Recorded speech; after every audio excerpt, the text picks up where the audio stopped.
la Sala Manuel Calich de Casa de las Américas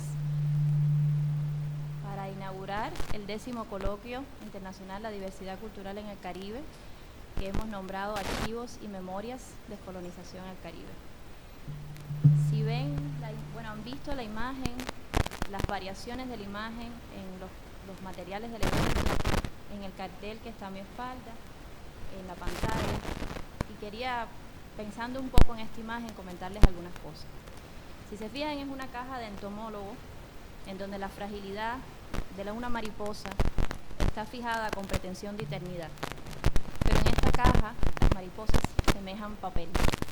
Papel también como idea de una huella, la fijación también como intento de interpretar y cerrar un sentido. Sin embargo, la vida que habita las mariposas, como aquella de la que el papel es también solo huella, se resiste a ser inmovilizado, a ser restringido, simplificado, nulificado, a perder su libertad. Con violencia se ven que las mariposas rompen su prisión y de su propia fragilidad crece entonces su fiereza. El marco, ese frágil borde que quiere dar un cierre, también se fractura, también se curva, se expande, incapaz ya de contener la revolución, el aleteo que le viene desde lo hondo. Agradezco a Fabián Muñoz, diseñador del departamento de diseño de esta casa, que ha prodigado en el cartel y en todas las fieras mariposas esa idea de resistirse a morir, resistirse a ser atravesado por un sentido fijo, por una mirada extractiva y simplificante. En la convocatoria a este evento nos proponíamos como eje central el debate acerca de la significación de los archivos en el espacio intelectual caribeño y lo que ellos representan para los proyectos culturales. En el Caribe, cómo hablar sobre aquello que el archivo colonial excluyó, invisibilizó o fue incapaz de ver. Cómo leer este archivo a través del engranaje de su esencia colonial. Cómo proponer un contraarchivo en el sentido de un repositorio de otras formas, materiales y de contenido. Cómo disponer y recuperar el archivo de la memoria, del cuerpo, de la palabra oral.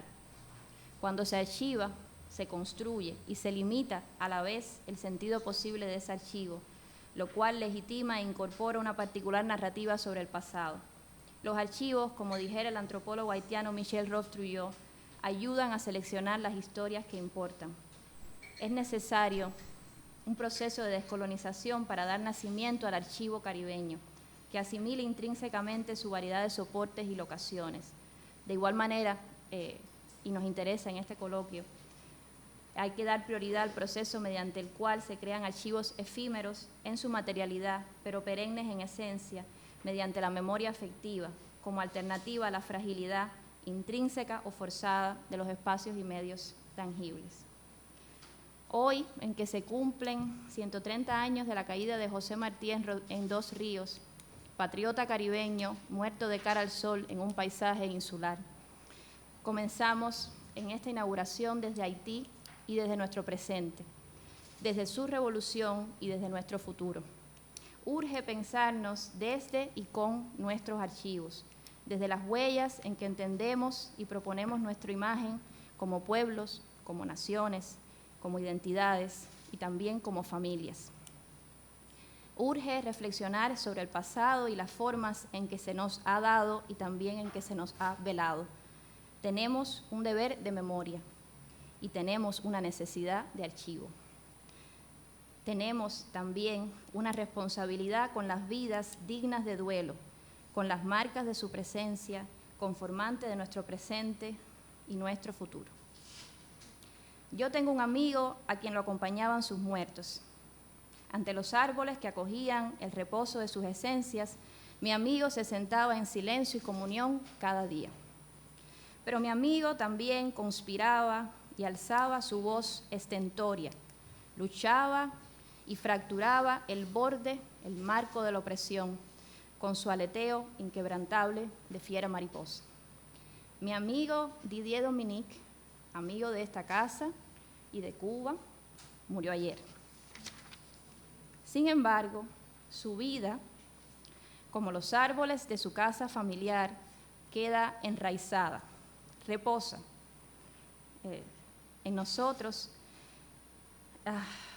y nos acompaña en esta tarea sin pausa de mirarnos y asirnos y reconocernos. Cargamos en nosotros a nuestros muertos, pero también, sobre todo, a sus vidas, plagadas de dolor, de lucha y de dicha. Bendita carga esta, la nuestra, que no nos permite ni estar inmóviles ni estar solos. Desde esta certeza les propongo este encuentro y así lo concebimos en su propósito, para seguir trabajando con todo aquello que nos antecede y nos continuará.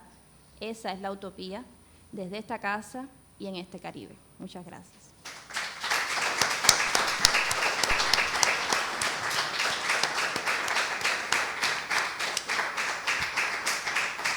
Gracias. Tengo otro amigo aquí, de Cuba, de casa, tengo el honor de decir mío también, el historiador haitiano Frank Voltaire, fundador y director desde el año 1983 de CIDICA, Centro Internacional de Documentación e Información Haitiana, Caribeña y Afrocanadiense, radicado en Montreal, y de su casa editorial Ediciones CIDICA.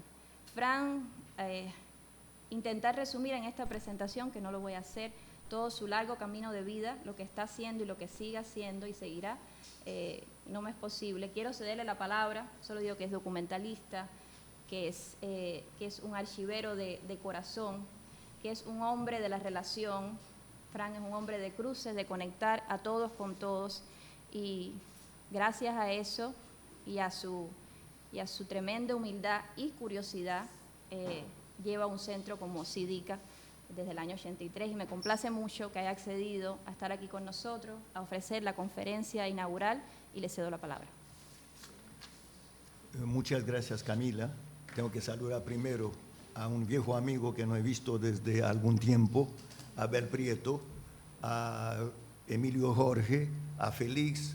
Aquí estoy con muchos amigos, sin contar con esta amiga, Camila, con que hemos publicado en un libro para estudiantes latinoamericanos, un libro en español para Claxo, y también que ella colabora con mi revista de historia haitiana. Ahora bien, voy a tratar de tomar algunos temas que me parecen interesantes, a la vez el propósito de mi conferencia era archivos de migrantes y archivos en peligro. Archivos de migrantes, porque efectivamente yo estuve exiliado en Montreal desde el año 1973, al salir de Chile, donde yo vivía después del golpe de Estado.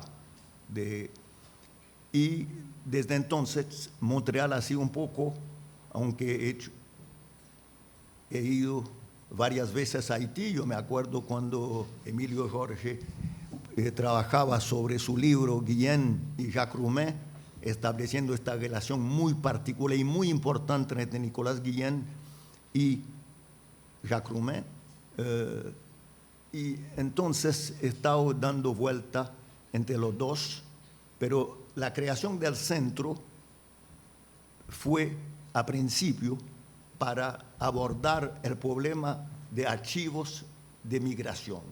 Archivos de migración porque hoy día hay más de 200.000 haitianos en la gran región de Montreal. Es una migración que empieza desde 1927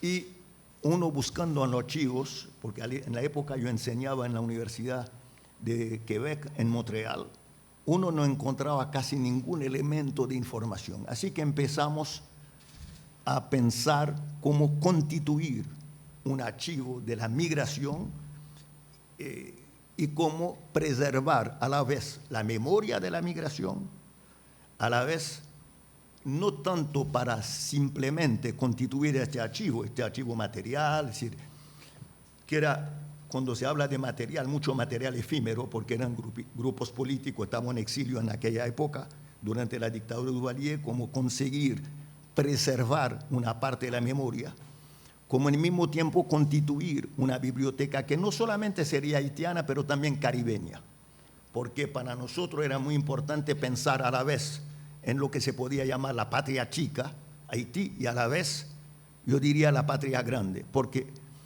el Caribe tiene ciertamente un destino común y, para empezar, hay una historia trágica común, que es la historia de la esclavitud. Esto atraviesa todas las Américas, desde Estados Unidos hasta Brasil, es un poco un elemento clave para entender nuestra historia. Pero también cuando se habla de la esclavitud he notado algunas cosas. Uno ve en los museos poca representación de la esclavitud. Y cuando se representa la esclavitud se queda todavía en los grandes museos occidentales, yo diría, una visión a la vez estereotipada, porque en la esclavitud, aunque ahora algunos trabajos de arqueólogos sobre preservación de objetos materiales creados por los esclavos, o los que fueron esclavizados más bien, hubo un tratamiento, eran algunos objetos ligados al tratamiento que hicieron a los esclavos. Pero esto quedaba, a mi entender, todavía en la visión de las exposiciones occidentales del siglo XIX, lo que se llamaban las exposiciones coloniales, donde se exponían los pueblos llamados primitivos. Raúl Peck hizo una película muy importante sobre esto, un cineasta haitiano que se llama Exterminate All the Brutes, sobre la representación que se da de esto. ¿Qué es lo que ha sido preservado? Sabemos que en Brasil se quemó enormemente archivos con relación a la esclavitud. Esto borra un poco la presencia, que en el caso de Francia, con la segunda abolición de 1848, es el momento en que se va a dar nombres y apellidos a los esclavos. Porque anteriormente, como dicen el Código Negro, bienes muebles, no tenían personalidades.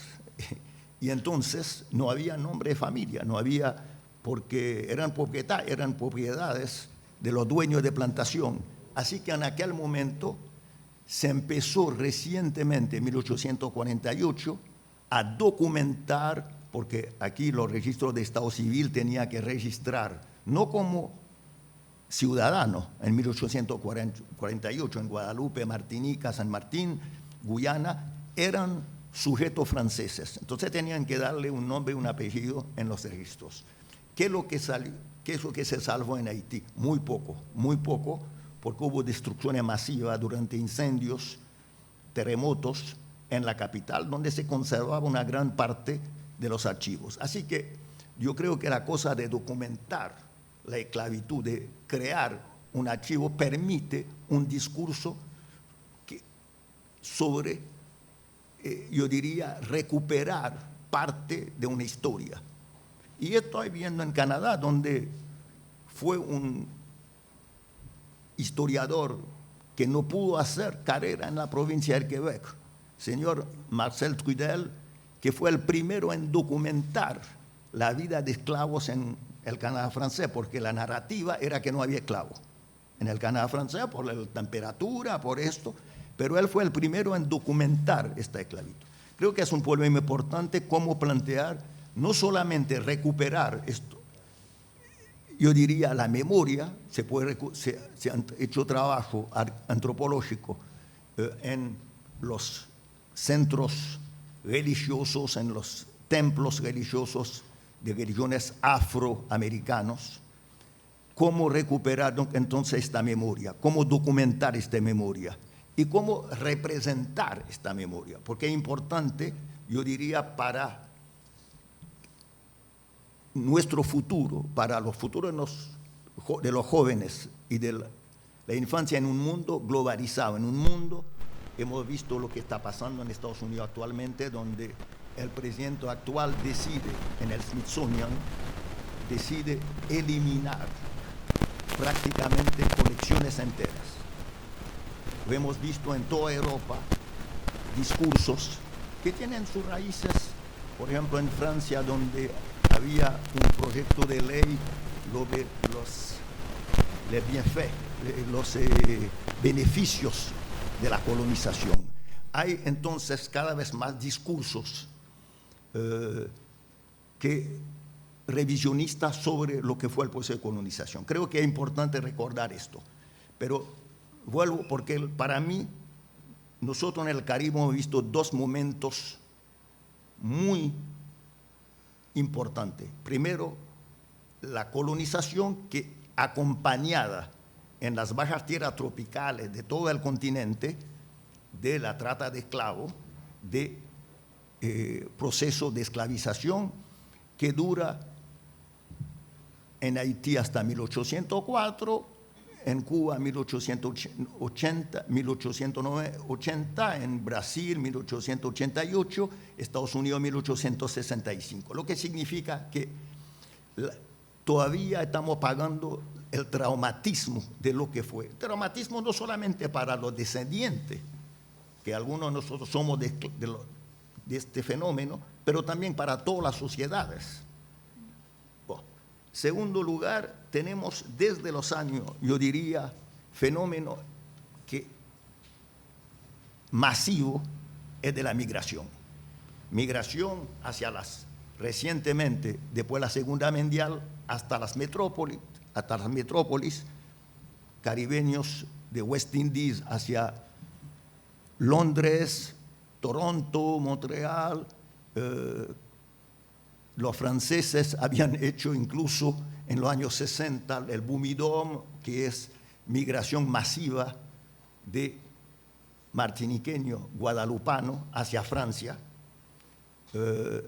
migraciones de puertorriqueños hacia Estados Unidos, que empezó desde 1898, migraciones de cubanos. Cada fenómeno migratorio tiene su propia explicación. Entonces nosotros, la migración masiva empieza con la ocupación norteamericana de 1915. En la migración hacia Cuba, más de 300.000. Publicamos un libro que se llama La Gran Migración Haitiana a Cuba, que es un haitiano, un estudioso, casado con una cubana haitiana, que es la gran migración hacia Cuba.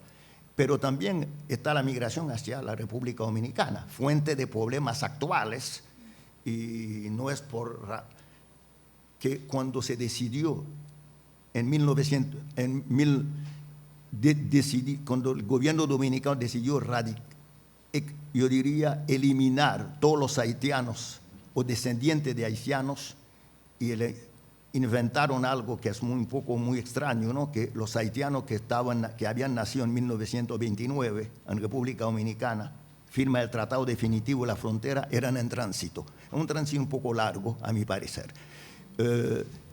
También el fenómeno migratorio de los haitianos ha tocado, yo diría, el conjunto del continente. Estados Unidos, anteriormente Cuba, República Dominicana, Antillas Francesas, Brasil recientemente, Chile y muy recientemente la migración que pasan por el Darién, donde efectivamente dejan Brasil y Chile para atravesar la selva del Darién para tratar de llegar a Estados Unidos viviendo el sueño americano.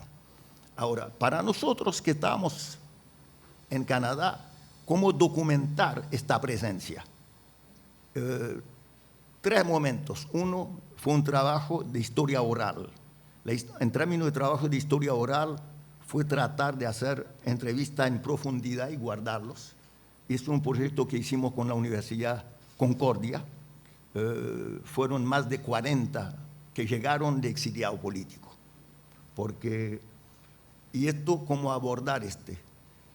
Segundo, publicar una serie de libros de trayectoria migratoria. Por ejemplo, hemos visto que había pocas mujeres que habían documentado, así que hicimos un libro con 100 mujeres que se llama Recorrido de Mujeres en Montreal, que era tratar de establecer este recorrido migratorio. Así que se desarrolló este proyecto, lo que significa que acumular una serie de datos. Pero también había todos estos elementos en los archivos efímeros que eran folletines políticos, lo que llaman la literatura gris, es decir, todos pequeños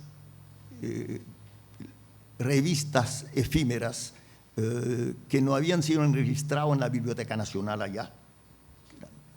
Ahora, entonces lo de los archivos de migrantes para mí era muy importante porque permitía la voz de los migrantes, como ellos iban a contar sus propias historias, de diferente manera. Cómo salvar, por ejemplo, su voz, y podemos recoger, por ejemplo, un archivo muy importante que fue de 1965, cuando llegó al exilio un grupo de poetas haitianos con Anthony Phelps, además que murió este año, gran amigo de la casa, premio de la Casa de las Américas, pero cómo salvar estas voces que estaban en un archivo perdido en Radio Canadá, así que pudimos ubicar voces como de Price Mars, que nadie lo había visto, salvo en un archivo que estaba en el INA en Francia. Cómo hacer que estos archivos pueden ser digitalizados y devueltos a Haití. Segundo, así se constituyó en el centro este archivo, que ya tiene 40 años y ahora fue aumentado porque alguien nos regaló 10.000 páginas que son de hecho declaraciones de grupitos políticos, de grupos comunitarios que estaban, alguien que se coleccionó todo esto, afiches desde los años 60 en Estados Unidos y Canadá. Y se murió y nos dejó este archivo, que es muy importante porque estamos trabajando en digitalizarlo. Hemos recuperado con Jonathan Demme, que era un gran coleccionista de obras de arte haitiana, por ejemplo, casi 2.000 páginas sobre la creación de un museo de arte en Haití, y él había anotado todo. De tal manera que son materiales que estaban destinados a desaparecer. Trabajamos también, el año pasado estuve en Iowa, y yo creo que acaban de cortarle con Trump los fondos de un proyecto que se llama la Q Digital, era numerizar en un pequeño museo. Yo pensaba que cuando llegué a Iowa, en medio de campo de maíz, que no había nada, y encontré un pequeño museo que se llama la ciudad Waterloo, donde había 3.000 obras de arte haitiana desde el siglo XIX.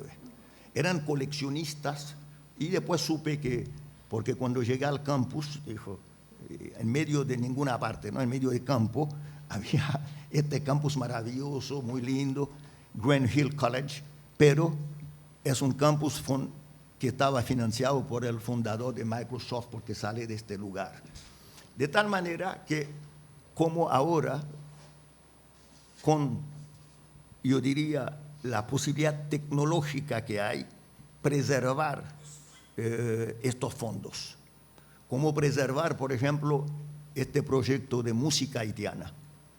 Y me encontré que en el año 1936, antes de la difusión de la radio, hubo un proyecto en el Smithsonian de Alan Lomax de recopilación de 300 canciones tradicionales haitianas que hicieron en el campo.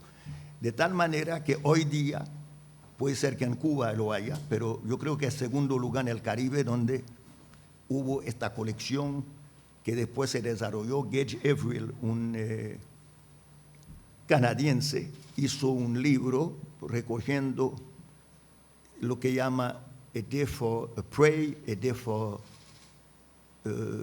es un día para la presa, un día para el cazador, que es un viejo proverbio haitiano, y él recopiló cientos de música. Hemos heredado del profesor Maximilien Laroche, yo creo que conocen aquí, también 400 discos vinil de música haitiana, de tal manera que hemos seguido en este proceso. Ahora, este proceso de documentar la vida migrante, era esto el objetivo del centro a principio, pero ¿qué es lo que pasa estos últimos años?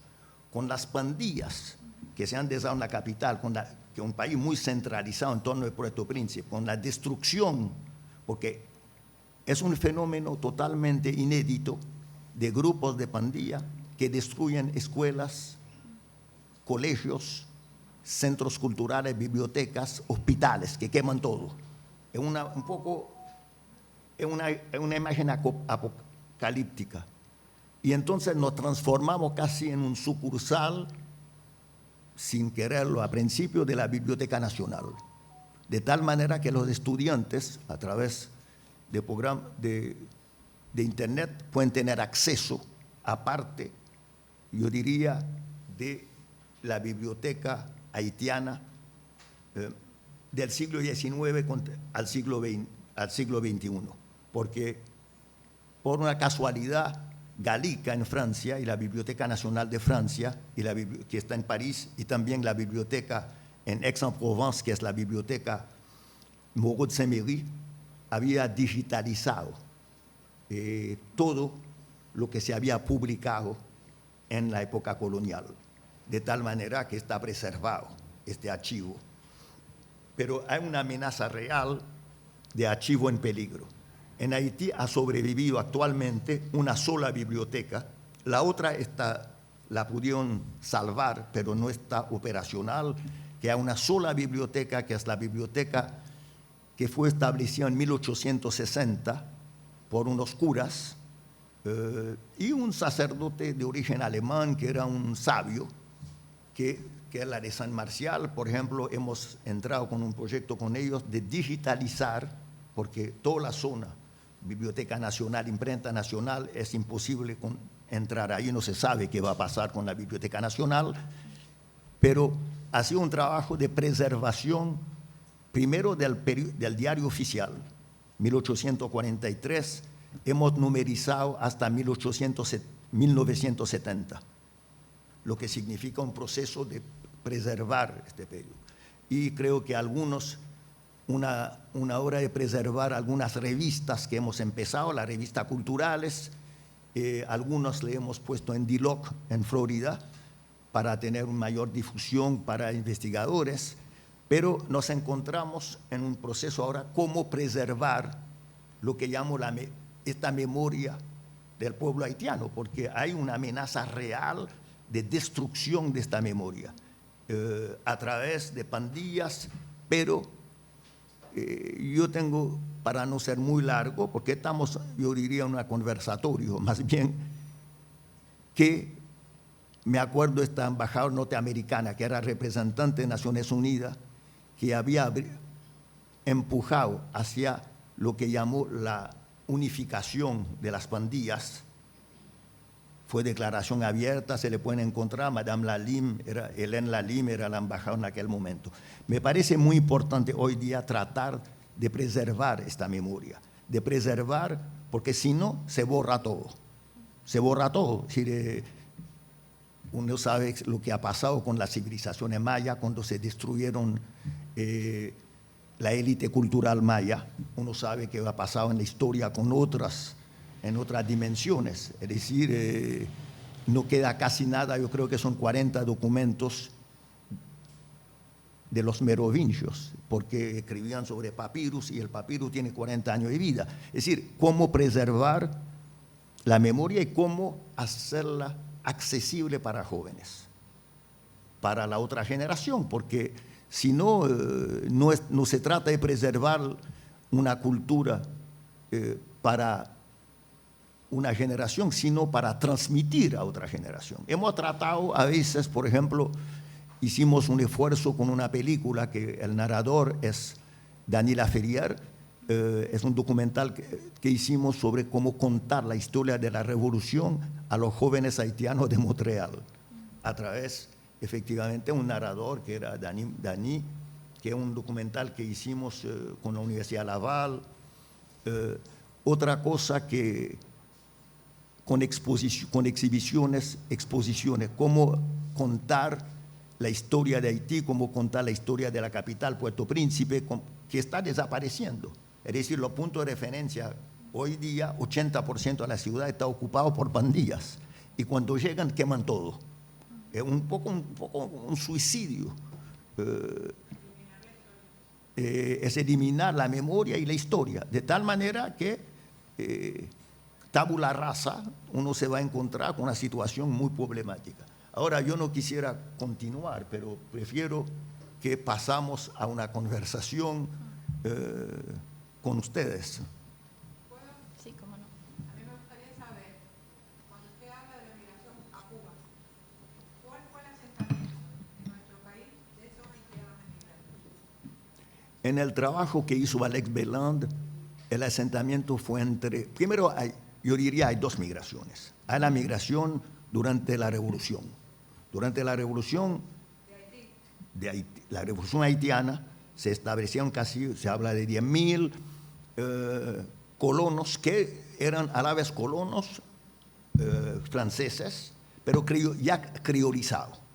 Se habla también de libre de color, porque es un fenómeno poco conocido, pero en el caso haitiano es muy interesante que los que vienen, los libres de color, que vienen esencialmente del sur del país, eran propietarios de esclavos. De hecho, yo me acuerdo, un abolicionista inglés, dicen, para sus representantes en París, decían, tienen el color olivo de los franceses del sur. Eran mestizos, pero las leyes en la época de Saint-Domingue eran leyes muy restrictivas porque era lo que se llama un 36%. Es decir, tenía que un mestizaje y cuando Moro Tsemerí nunca va a llegar a ser blanco, tiene que ser cercano. Entonces, hay muchos que llegaron aquí.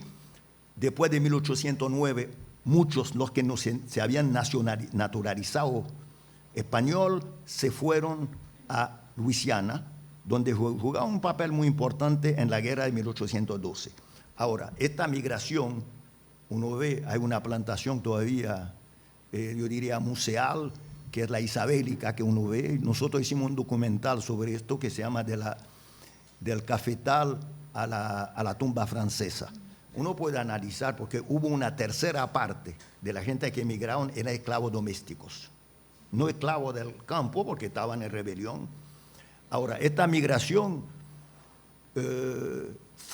empezó otra migración. Con el auge del desarrollo del azúcar, hay una migración que va de Camagüey hasta Baracoa, que está ligado a la vez al azúcar, a la vez al café. Pero como toda migración masiva, hay, como se llama, hay de todo tipo, ¿no? Hay intermediarios, hay traductores, hay sacerdotes vodú, hay pastores protestantes. Hay una migración, no es, aunque la gran mayoría eran, pero hay prostitutas, hay de todo tipo en esta migración. Esta migración sale esencialmente del sur de Haití, porque los puertos eran Cay, que es una ciudad del sur, Jeremí. Y yo me encontré un documento, hay una pequeña ciudad, se llama Port Salut, donde es interesante porque había un periodista que contó que llegaba un barco norteamericano, los intermediarios eran haitianos, había un barco norteamericano que llegaba en la ciudad un domingo y había el penny, no, un centavo, el penique. Entonces ellos llegaban, tiraban una cantina de penique en la calle. Evidentemente todo el mundo se aprovechaba y dicen, no, en Cuba hay miles de estos, así que están en la calle en Cuba. Así que vienen, firman, no saben firmar, hacen una cruz y se llevan los barcos con todo. Esto era un proceso de reclutamiento de los marinos históricamente. Ahora, esta migración, si empieza en 1910 con límite, se va a acelerar hasta Machado, cuando va a haber una deportación de esto. Cuando yo estaba haciendo un documental sobre la música haitiana, me encontré con un amigo cubano de Santiago, Electo Silva, gran músico que se educó en Haití completamente y que conocía a mi mamá. Entonces, y él efectivamente contaba cómo se hacía, porque como él habían llegado a Haití, y descubrí, yo tengo en los archivos, la fotografía de la goleta, se llama el Albatros, que llevaban los haitianos en Cuba en aquel momento. Y entonces la migración se quedó parado con la revolución, donde se naturalizaron los que se habían quedado aquí, porque eran un estatuto muy precario, lo que se queda en Santo Domingo. Y en Santo Domingo, si tomo la gran expulsión de haitianos de Cuba hacia Haití en 1937, en Santo Domingo se manifestó con la masacre de haitianos en 1937. Se habla de 30.000, se habla de 25.000, nunca se va a establecer la cifra exacta de todos los que fueron masacrados durante la dictadura de Trujillo. Ahora, justo una anécdota, cuando yo empezaba a filmar, se hablaba en Haití de la trova, y efectivamente los campesinos habían llevado guitarras cubanas y el modo de tocar de Cuba, y efectivamente todos pensaron que era una moda que venía del campo a la ciudad en Haití, pero es hablando con la gente que uno ve la influencia cubana sobre esto, incluso en la zona donde no va con la lengua creol, pero publicamos un libro sobre esto, está los combates de gallos, donde el 90% del glosario del combate es español. Sí, esas son influencias que han jugado. La cerveza, que no conocían Haití hasta muy tarde, en el sur se habla de cerveza. Sí, entonces uno ve, pero también yo creo que regalé el libro a la Biblioteca Nacional de Cuba. Es un texto que el padre de Saussure, el lingüista, que era un naturalista suizo, había hecho sobre Cuba, México y Haití, 1859, pero que eran cartas a su madre que un científico suizo recopiló después y lo publicó. No eran cartas destinadas a publicar. Sí, es más o menos, ¿no? Yo quiero hacer una pregunta también, Fran. Sí. Y esto me aprovecho de haber visitado Sidica, y quisiera que nos contaras un poco del manejo, la gestión de los archivos fotográficos familiares y por qué esta insistencia más reciente con ese trabajo. Bueno, yo empecé a buscar materiales para ilustrar un libro que vamos a publicar. Hay un historiador haitiano que publicó en 4 tomos la historia de Puerto Príncipe, Georges Coventon. Y yo buscaba fotografía y preguntaba a todo el mundo si tenían fotografía. Así empecé a coleccionar fotografías sobre Haití, porque no había ningún lugar, ni había fototecas en Haití, no había dónde. Y en este sentido, esto fue un trabajo de hace casi 25, 30 años. Y ahora tenemos más de, creo que 20.000 fotografías. Pero eran fotografías primero de familias, pero también el último archivo fotográfico que compramos era Francis Huxley. Francis Huxley era el sobrino de Aldous Huxley. Era un antropólogo y fotógrafo inglés que fue a Haití. Un día me llaman de Vancouver al límite de Montreal, ¿no? 8.000 kilómetros. Y me dice el tipo, mira, tengo una colección de fotografía que queremos vender. Bueno, negociamos y compramos, son 1.000 fotografías de la vida campesina del vodú que había hecho él durante su estadía en Haití en 57 y 58. Lo mismo que recopilamos fotografías sobre el Caribe, esta vez sobre afrodescendientes del Caribe, de un gran fotógrafo inglés, Johnson, que trabajaba para la Wild Society y que tenía, eran casi 200 fotografías de trabajadores afrodescendientes en todo el Caribe. Pocos de Cuba, más bien de Jamaica, de Trinidad, y es una colección que recogimos. Después, el año pasado en Francia, me encuentro con una señora, una rubia de ojos azules. Me dice, usted sabe que yo soy descendiente de haitiano. Le digo, bueno, todo es posible. Pero ella me contó que su bisabuelo le había dejado un álbum de fotos. Y encontramos que el primer álbum de fotos publicado sobre Haití. En Cuba se había empezado la fotografía casi 10 o 15 años antes. Era un álbum Gignot, era un fotógrafo francés, 38 fotografías de 1860 a 1865 durante su estadía en Haití. No encontramos los negativos. ¿Eh? Sí, no, el daguerrotipo era anterior. Hay un daguerrotipo sobre Haití que se perdió las fotografías, los daguerrotipos, pero como se publicó durante su look en lo que se llama el Álbum Imperial, 1852, ya tenemos las imágenes. Pero tú sabes que un daguerrotipo costaba casi el precio de una casa. Y la fotografía con este álbum es interesante, son 38 fotos y hay 3 tipos de fotografía.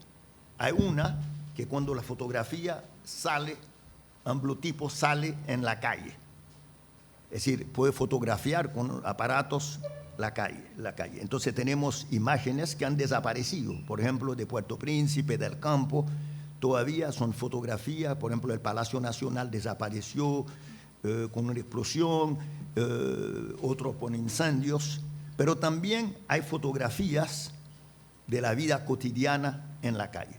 Pero también hay una tercera parte de la fotografía, son fotografías de estudio, que yo diría vienen también del modo colonial de la época. Por ejemplo, tú ves una mujer que posaba sobre un estudio y le muestran el seno. Entonces tú dices, bueno, no anda así, no anda así para el fotógrafo. Pero esta fotografía es el momento que es un fenómeno muy importante que se desarrolló en Europa esencialmente, en la época después de Norteamérica. Son lo que se llamaba las exposiciones, el zoológico colonial. Es decir, se iban a mostrar, porque el ferrocarril podía traer miles de visitantes, es el momento que se va a desarrollar, la última creo que es en 1936 en Bélgica. Se muestra a los pueblos llamados primitivos en un medio ambiente y que podían ver la gente, lo que Jules Ferry llamaba les bienfaits de la colonización. ¿Y qué es lo que se mostraba?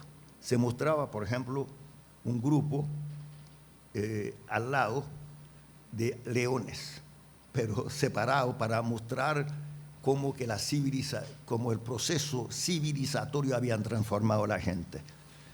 Lo mismo que yo hablaba de Johnson ahora, que es un fotógrafo británico, geógrafo. Es interesante porque yo conseguí comprar la fotografía del Caribe 1907. Pero después me interesé, sé quién era este Johnson. Pero Johnson había hecho anteriormente una serie de fotografías sobre África. Y es interesante porque tú ves la fotografía con mucha dignidad a la gente que representa en el Caribe. Pero el discurso subyacente a esto es que mira, nosotros los hemos civilizado. Mira la fotografía africana, son los salvajes. Estos, cuando ve la fotografía de jamaiquino, es porque nosotros, ingleses, lo hemos civilizado. Un poco como Kipling, ¿no? El burden, the white man burden. Entonces, la colección de fotografía, el archivo fotográfico, incluso la fotografía contemporánea de migrantes, de su lucha, por ejemplo, la de manifestaciones para tener derecho de residencia, que fue una época muy importante para negociar que le dieron permiso de trabajo, los trabajadores del campo, que tienen un estatuto muy particular, porque son ellos que permiten mantener la agroindustria en el Quebec. Así que para mí la fotografía, que es muy reciente, que ha sido utilizada, yo diría, por historiadores y para un poco entender mejor, porque revela enormemente, revela con el vestuario, con toda la época. Uno puede distinguir la época nada más un automóvil, por ejemplo, hay un tipo que fue director del Instituto Francés en Haití en 1955, y él, como director, ha registrado en el instituto he fotografiado todos los que venían como Prasmas, los intelectuales, la luz, toda la gente que venían. Entonces, y de Cuba hay un señor Fonbuen que era embajador de Haití en Cuba, que también su familia nos regaló 100 fotografías durante sus 5 años que pasó como embajador de Haití en Cuba. Entonces y aquí había encontrado en la calle una fotografía de Pedro Mir y el poeta dominicano con René de Pest. Uno encuentra y trato de seguir documentando todo esto. Ahora con la digitalización es mucho más fácil. Por ejemplo, he digitalizado todas las fotografías, que son casi 300, de Anthony Phelps antes de su muerte, porque uno no podía ubicar todos los personajes. Así que es un archivo muy interesante que utilizan cineastas, toda la gente que trabaja sobre diferentes periodos.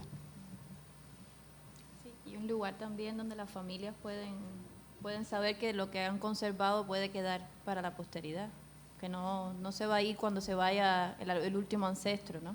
Por eso yo también le preguntaba a Franz.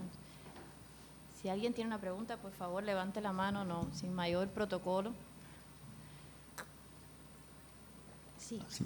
Sí, Irina. Siguiendo este proceso, doctor, hablaba Camila con los fondos, en este caso familiares, ¿no?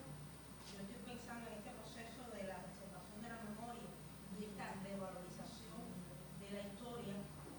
Cuando usted abordaba los museos occidentales, como todos sabemos, esa visión colonialista, ¿no? Y estereotipada, ¿qué se ha hecho en cuanto, o sea, poder ilustrar un poco más en cuanto a los procesos que se están haciendo para mantener esa memoria viva, esa memoria que precisamente a una reparación histórica y en este caso no solamente desde el patrimonio material de esos museos, sino también desde el patrimonio inmaterial? Algunos ejemplos que se pudieran ilustrar, ¿no? desde el paradigma, ¿no? En este caso, de la justicia histórica. Bueno, tú sabes que yo voy a tomar un ejemplo, que es el Quai Branly. El Quai Branly es el gran museo que Chirac, presidente francés, inició, yo diría, reunificando de los diferentes museos. Museo Guimet, que era de arte asiática, museos que tenían arte africana. Y hay todo un debate ahora, un debate que implica un cambio en las leyes francesas de patrimonio, que, por ejemplo, no se tuvo que tomar decisiones para devolver, en este caso fue a Burkina Faso, para devolver obras de arte. Hay debate en el British Museum también sobre el problema de lo que se llama los bronces del Benín, que no fueron donaciones, fueron un objeto de robo, y no se puede hablar de otra manera de estas obras durante la conquista inglesa y durante campañas. Así que hay un problema ahora de restitución. Estoy hablando de las obras materiales, pero son debates que todavía, Argelia, por ejemplo, hay una contienda con Francia acerca de los archivos, porque Francia, durante la colonización de Argelia, que empieza en 1830, que termina con los acuerdos de Evian en 1962, pero Francia quedó con los archivos, porque finalmente su justificación era que Argelia eran departamentos franceses. Entonces, ahora hay una serie de polémicas. Por ejemplo, hubo un periodista francés, Apathy, que, mira, fue el aniversario de una masacre que hicieron los nazis en Oradour-sur-Glane, un pequeño pueblo donde en represalia los nazis encerraron la población y lo mataron en una iglesia. Y Apathy, en un debate periodístico, dijo, mira, nosotros hemos hecho 100 Oradour-sur-Glane, mucho antes de los nazis. Y efectivamente esto, indignación, pero él dijo, no es palabra mía. Yo voy a tomar los periódicos de la época y voy a tomar el periódico de alguien que no se puede tratar de antifrancés como Clemenceau, el padre de la victoria de de la guerra de 14, donde se planteaba lo que fue el colonialismo específicamente en este caso de Algeria, pero se puede tomar otro ejemplo. Yo estaba este año en Fez, en Marruecos, y uno ve un edificio transformado en un puesto de policía durante la época, ahora restituido, haciendo un museo de esto. Entonces está el problema de la obra de estas obras. En cierto caso, estas obras religiosas no eran obra de lo que se puede hablar de representación específicamente artística. Pero también hay muchos casos. Hay el caso de esqueletos, es decir, que se llevaron allá. Usted sabe, por ejemplo, para ser mucho más cercano, el famoso diente de Lumumba, que llegó un comisario de policía belga. Es decir, la cosa, cuando se habla de descolonización, no se habla solamente de un proceso pasado, se habla de un proceso contemporáneo donde se habla de restitución. Y restitución puede ser a la vez reconocer lo que fue el proceso de colonización, pero también restitución material, porque la gente olvida que en el caso de los afrodescendientes, hasta recientemente, en ciertos países no había acceso a la educación.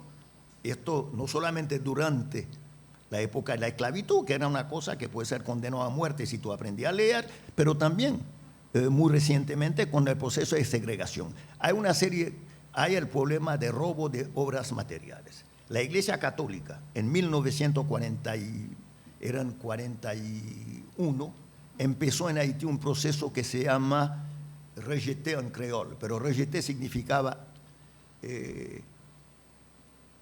renunciar a la práctica vodú. Pero en la realidad, detrás de esto de que la gente le pedían renunciar, hubo un robo sistemático que se encuentra en el Museo Norteamericano, de tambores, de objetos culturales que se fueron y que fueron vendidos afuera. Así que hoy día hay un proceso de reflexión, pero al mismo tiempo hay lo que en inglés podemos llamar el backlash. Hoy día estaba mirando en la mañana en una provincia aparentemente tranquila, donde vivo, Quebec, pero la emergencia de un discurso que dice, el racismo dominante ahora es el racismo antiblanco, no es el... entonces hay discursos porque hay una crisis demográfica real, si la población no se reproduce, y entonces se reproduce por vía de migración, y hay un discurso sobre esto. Y uno ve que todo estos debates, hoy día, cuando Trump pide, primero se declara que el Kennedy Center nombra a la familia Evans, a su familia en la cabeza de Kennedy Center, cuando quiere transformar el Smithsonian en la red de museos nacionales. Uno ve que hay una contranarrativa que se está desarrollando con el desarrollo, yo diría, de política de extrema derecha. Y esto tiene que ver también con la cosa de los archivos, tiene que ver con la cosa de memoria, qué es lo que vamos a conservar, qué es lo que no vamos a conservar. Y entonces, cuando nosotros organizamos el centro, yo estaba ligado cuando llegué al centro que se llama de Investigaciones del Caribe, de Recherche Caraïbe, de la Universidad de Montreal. Y en algún momento la universidad decidió en 1984 que iba a cerrar el centro.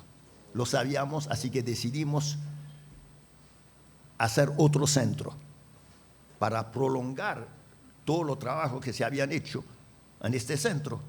Y la cosa era, en algún momento en los debates que teníamos, mira, hacemos un centro universitario de nuevo y decidimos hacer un centro independiente, que iba a ser, como dicen en informática, una interfaz entre la universidad, entre las comunidades. Y el centro se desarrolló en estas dos dimensiones, cultural, pero también con relación con lo que nos permite y tener una independencia. Y también ligar este centro con los centros caribeños. Y ahora recién estuve en Nueva York negociando con Haitian Studies, que es el grupo que reagrupa los estudiosos sobre Haití, pero también hay un centro en la universidad, en la City University of New York, que está en Brooklyn, donde hay un centro de estudios haitianos tratando de hacer una red, no tanto una fusión, pero una red de centros de estudios para permitir lo que permite la digitalización, lo que permite los contactos, hacer relaciones indirectas con todos estos grupos, de tal manera que se preserva, como digo, hay un peligro real de desaparición. Nosotros hemos acumulado ahora, creo que son 30.000 libros sobre Haití. Yo hablo de libros, no de los archivos, tratando de preservar esta memoria. Por lo menos todos los que no tienen problema de derecho, o cuando los autores aceptan, de difundirlo libremente para que la gente tenga acceso a su propio patrimonio. Fran, ahora con esto último que decías, deben haberse dado cuenta cuando entraban en la sala que hay una mesa al fondo donde está una serie de libros, unos 25, Fran, ¿no? Sí. Que son de Ediciones Sidica, la casa editorial de Sidica, que Fran ha traído en donación a la Biblioteca de la Casa de las Américas, lo cual le agradecemos profundamente. Fran nunca viaja ligero, Fran siempre viaja con una maleta y una mochila cargada de libros, y esos libros van para la biblioteca. Los pusimos ahí para que puedan ver, demos un tiempo en que estos libros se procesen, pero que sepan que esos materiales que ha publicado Sidica, que tocan aspectos de la historia de Haití, de nuestra historia cubana, de nuestra historia caribeña, van a estar disponibles. Los hay en español, los hay en francés, y los hay en inglés también. Y no vine con los de creol. Si les parece, podemos poner una pausa aquí. A esta mañana podemos seguir conversando con Fran de esta manera tan fraterna. Pueden ver los libros que pasarán a la biblioteca y después pueden consultar, y nos volvemos a encontrar en la tarde a las 2 para continuar con la sesión del evento. Muchas gracias.